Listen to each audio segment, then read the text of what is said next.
Ny sasany tamintsika zao mety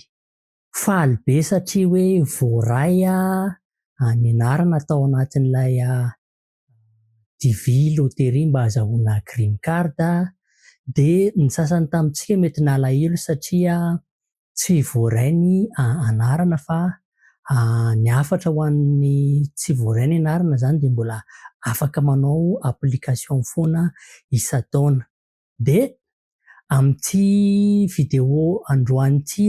iresadresaka amintsika na voaray ny anaranao na tsy voaray zany de ny zavatra ho resahako eto dia iresaka ny momba ny hoe ho an'ireo voaray ny anarana inona ny etapy tokony arahana, inona ny zavatra mila evitena, de ho an'ireo tsy voaray ny anarana raha ohatra ka hoe mieritreritra ny hanao ny application indray amin'ny volana oktobra sy novambra de noronoro fika kely izay afaka ataonao tsy migaranty le fika fa mba manampy anao tsy ho voasivana de miloa zany. De izay no resahantsika amin'ity vidéo androany ity fa raha ohatra ka liana amin'izay ianao de araha ohatra amin'ny farany ary ny vidéo antsika. Ndahoary.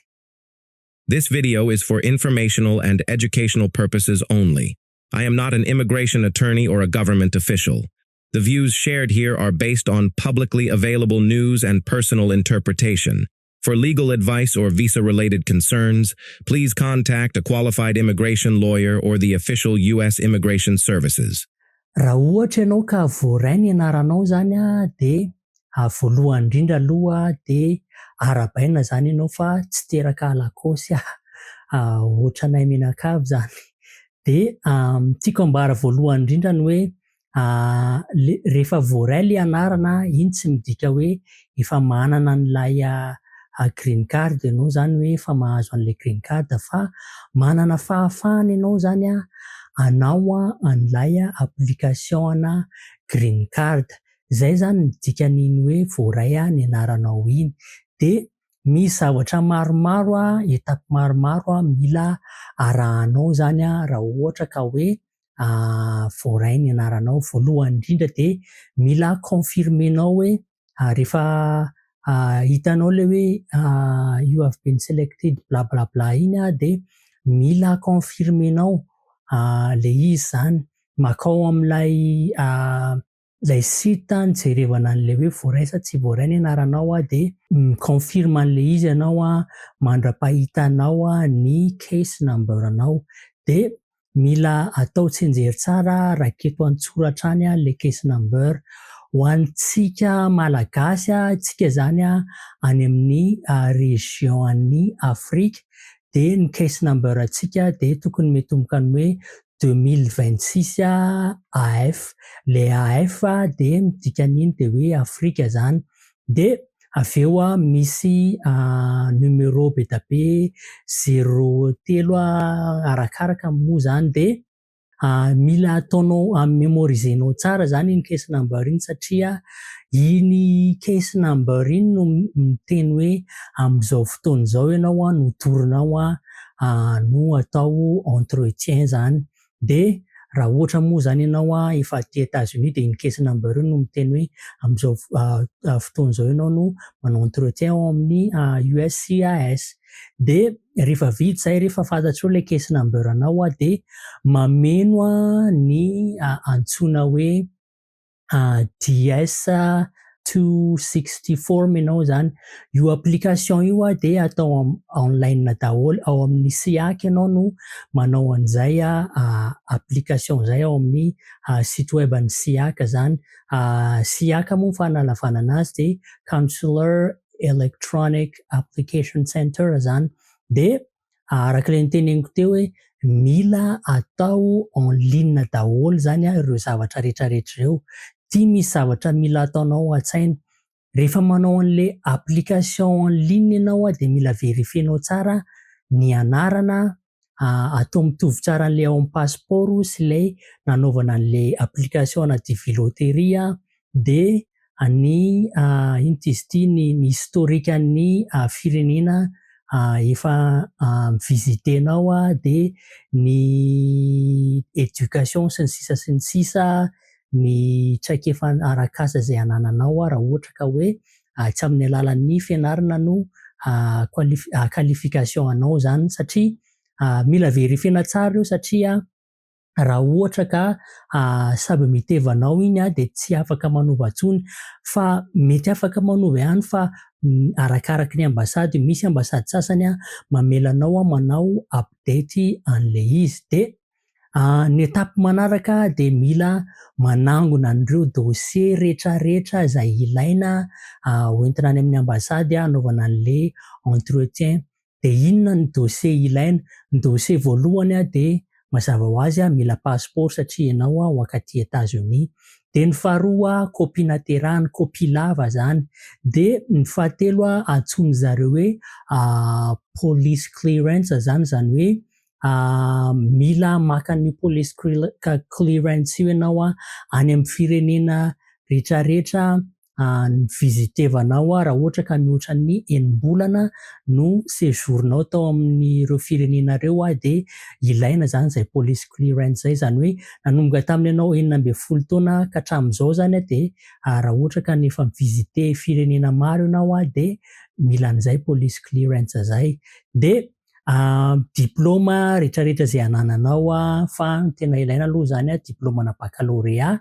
fa raha ohatra ny hoe tsy amin'ny alalan'ilay diplôma no anaovanao an'ilay izy dia zavatra manamarika hoe manana an'ilay asa qualifié amin'ilay izy dia raha manambady ianao sy mananjanaka dia mila manana livret de famille certificat na mariage sy ny sisa raha ohatra ka olona divorcé dia mila alaina koa zany zay dia ny manaraka dia ny sary mifanamotra an'ireny sarina passeport reny dia raha ohatra ianao ka nandeha nanompo firenena ohatra hoe nanao miaramila dia mila ananana koa zany zay rehetrarehetra zay fa ireo rehetrarehetra ireo dia mila original daholo zany miaraka amin'ny dikateniny amin'ny teny anglisy raha tsy manana original dia mila legalizena any amin'ny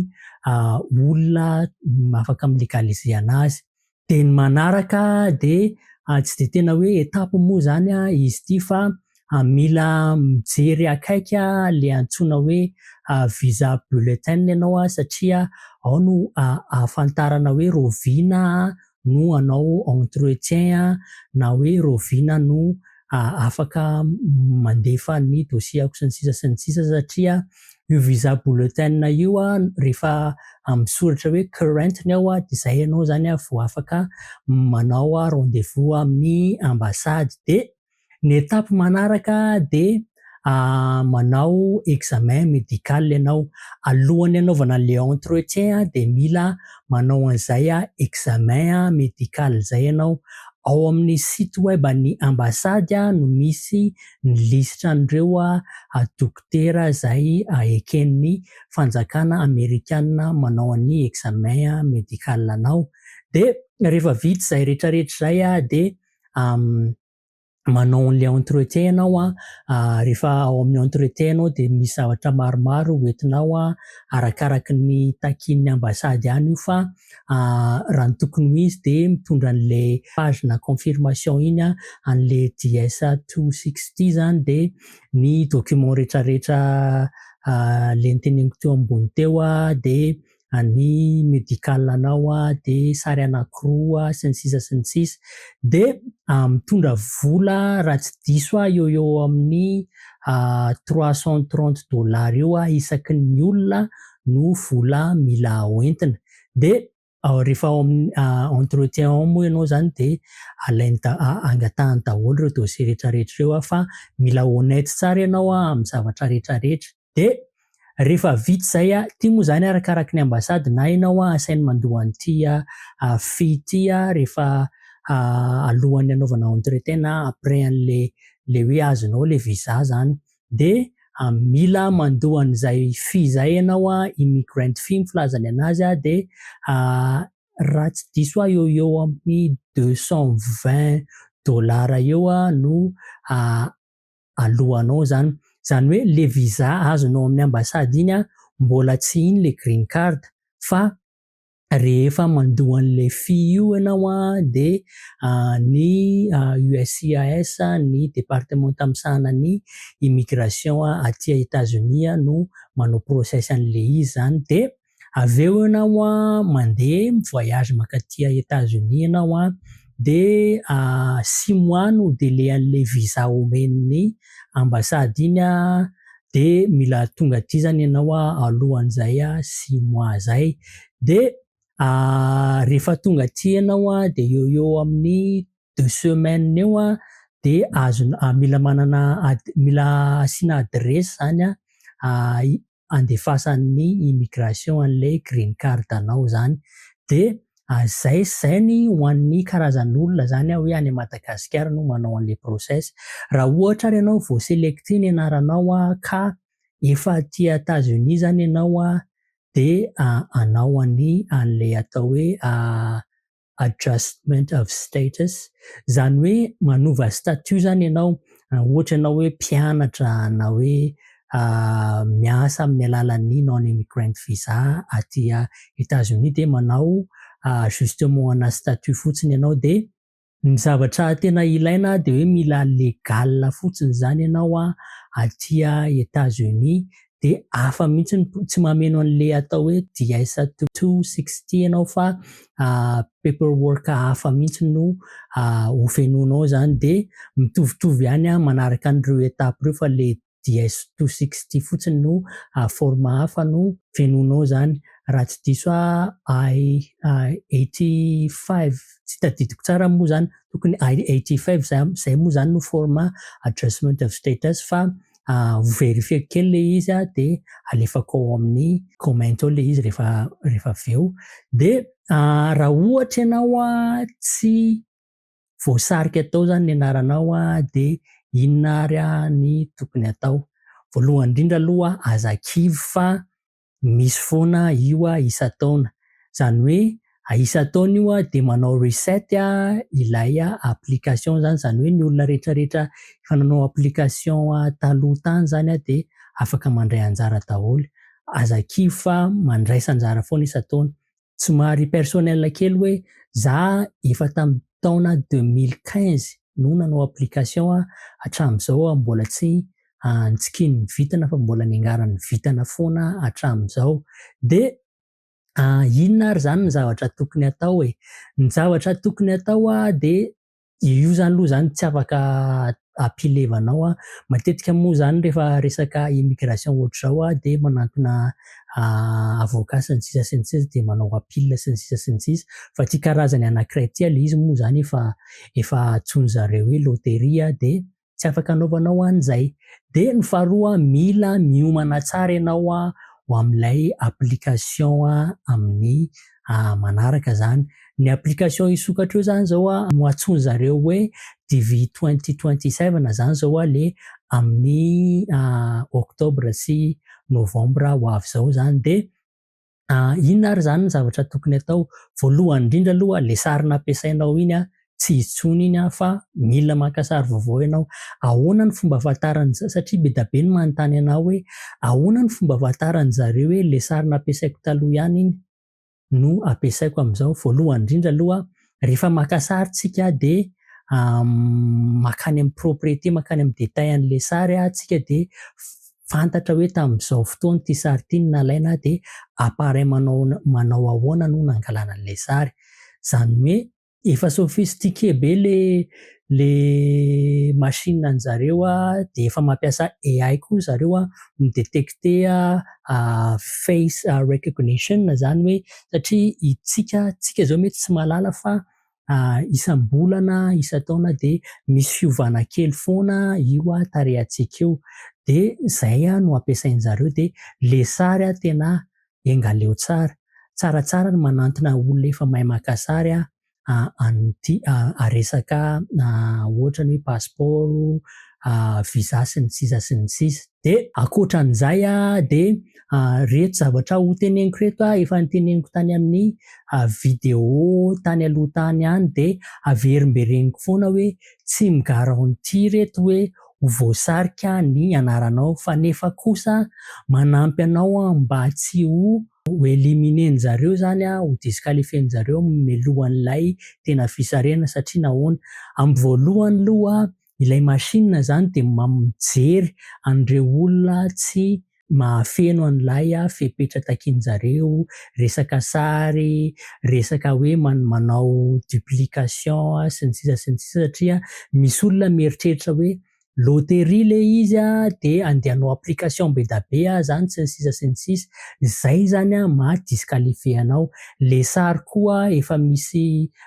critère le sary efa ao anaty website ao daholo. Rehefa tsy mifanaraka amin'izay ny sarinao de éliminen'jareo ianao. De ihany koa hoe ty anankiray teneniko eto ty zany mety tsisy fiantraikany amin'le anao manao application fa rehefa le ohatra hoe voasarika ny anaranao le anarany. Raha ohatra ny hoe indrindrandrindra ianao raha efa manana passeport de ataovy mitovy exact an'le ao amin'le passeport. Ohatra hoe Rasoerina Eva Marie ny ao amin'ny passeport de atao an'izay mihitsy hoe Rasoerina Eva Marie fa tsy atao hoe Rasoerina Marie Eva satria ny olona ty de mijery tsara hoe sao de olona mi-fake ID sy ny sisa sy ny sisa sy ny sisa ity olona ity. De zay zany anankiray. Anankiray fikafika kely efa atoroko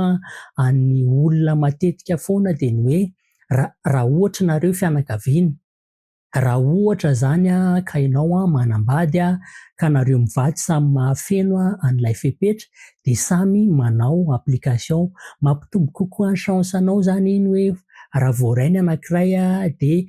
tonga de mandeha koa ny anankiray de raha voaray ny anankiray de mandeha koa ny anankiray. Raha mananjanaka ampitaona de afaka manao. Raha vao voaray ny zanakao de mety raha vao voaray aloha zany ny zanakao de tsy afaka manao an'le application anao fa le zanakao iny afaka mi-migrer aty États-Unis de manao ny taratasy hitondrana anao mankaty États-Unis. Ohatrohatran'izay zany ireo fikafika kely ireo de mila atao amin'ny fomba mifanaraka amin'ilay critère tadiavin'jareo zany ilay izy. De efa noteneniko teo hoe efa nanao vidéo momba an'izay tany aloha tany amin'ny Antsipriany fa jereo zay vidéo zay. De ho antsika zay hoe tsy voaray zany ny anarana de considéreo ny option hafa ohatra ny hoe mandeha mianatra mankaty États-Unis de rehefa tonga mianatra aty ianao afaka manova statut. Efa nanao vidéo anankiray momba an'izay moa za hoe inona misy karazana visa afaka hanovanao statut sy ny sisa sy ny sisa. De ankoatran'izay isa-taona misy an'ity azakivy zany hoe le izy arak'izay titran'izay hoe Divy Loterie. Le izy tirage au sort zany hoe tsy misy zavatra afaka ataonao zany afa-tsy ny miezaka ny mahafeno an'ilay fepetra takiny. De ankoatran'izay raha ohatra ka hoe voaray ny anaranao de zavatra mila ataonao ao an-tsaina zany de hoe mila mi-s'organiser tsara ianao manaraka an'le etapy noteneniko teo ambony teo satria io zavatra rehetrarehetra io de mandeha aingana be. De ny etapy rehetrarehetra noteneniko teo mila vita alohan'ny 30 septembre 2026 satria le Divy Loterie na vao sélecté ny anaranao natsoin'jareo hoe Divy Loterie 2026 zany hoe amin'ny année fiscale 2026 no mahazo an'ilay green card daholo zany le olona. Zany hoe iny fempotoana iny zany mila tsatranao iny satria raha vao tsy tsatranao iny de tsy azo an'le green card ianao de very maina fotsiny zany le fiezahana nanao application sy voaray ny anarana. De zay no tiako ambara androany fa raha hitanao ka nanampy sy hoe nanazavazava kely sy nanorinoro-hevitra kely ho antsika ny vidéo androany de azadino ny mizara aminazy amin'ny namantsika, azadino ihany koa ny manontany fanontaniana fa zay no tanjon'ny pejy mizara an'izay mahasoa ho an'ny fiarahamonina malagasy n'aiza n'aiza misy anao zany eto amin'ity zao tontolo zao ity. Zay ary fa de amin'ny manaraka itsika miresaka zavatra hafa indray. Masotoa.